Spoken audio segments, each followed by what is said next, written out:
Tahun ni aku perasan banyak gila brand yang obses nak jadi sebuah iPhone. Dan smartphone ni pun tak terkecuali. Tapi let's say lah kalau dia tak dibandingkan dengan iPhone, bagi aku Honor Magic 8 Pro masih sebuah flagship yang solid. So, jom aku share apa benda yang best dan benda yang kurang manis sepanjang penggunaan aku. Dan secara jujurnya, overall experience dia lah yang buatkan smartphone ni lagi syok nak guna. Macam kita tahu, dia hadir dengan chip Snapdragon 8 Elite Gen 5. Sebuah chipset yang memang terbukti tahap reliable dia. Korang nak main game, guna daily ke, multitasking bagai, semua rasa steady je. Tapi dalam masa yang sama, aku juga sedar ramai gila komplain yang mana 8 Elite Gen 5 ada isu kepanasan kan. So, kalau korang nak tahu, setiap malam aku mesti akan lenjan punya main game eFootball. Yelah, sekarang dah season baru, so aku tengah beria kerja Division 1 ni. Dan walaupun aku dah lenjan kau-kau game tu, so paling maksimum yang aku dapat biasanya bawah 40 darjah Celsius je. Which is, dia bukan sampai tahap overheat pun. So, aku rasa soal isu kepanasan ni mungkin depends pada model smartphone juga kot. Lepas tu apa yang best lagi, bateri dia.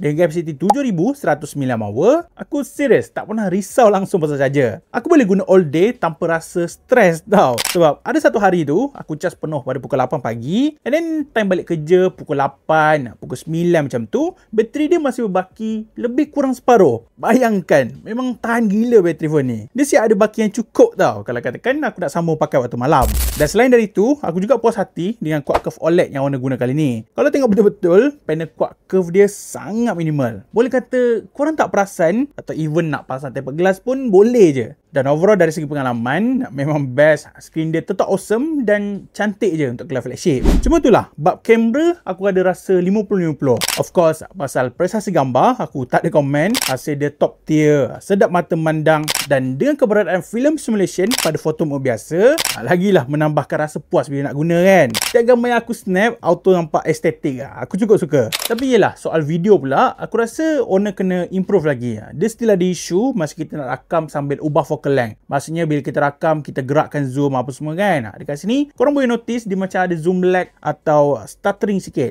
But still lah, katakan kalau korang rakam dengan kadar zoom yang sama je sepanjang masa, let's say guna 1 kali ultra wide je, video dia cantik dah, capable je. Dia just kurang kalau asyik-asyik kita ubah zoom yang berbeza. So macam, nice ke tak? Bagi aku, kita kena terima hakikat lah bahawa tak ada smartphone yang sempurna pun dalam dunia ni. Mesti ada kurang punya. Dan pada akhirnya, korang sendiri yang patut tanya diri korang. Apa yang korang cari dekat sesebuah smartphone? Kalau korang nak spek top tier, hasil gambar yang superb, bateri tahan lama, Honor Magic 8 Pro lah jawapannya. So, go check it out.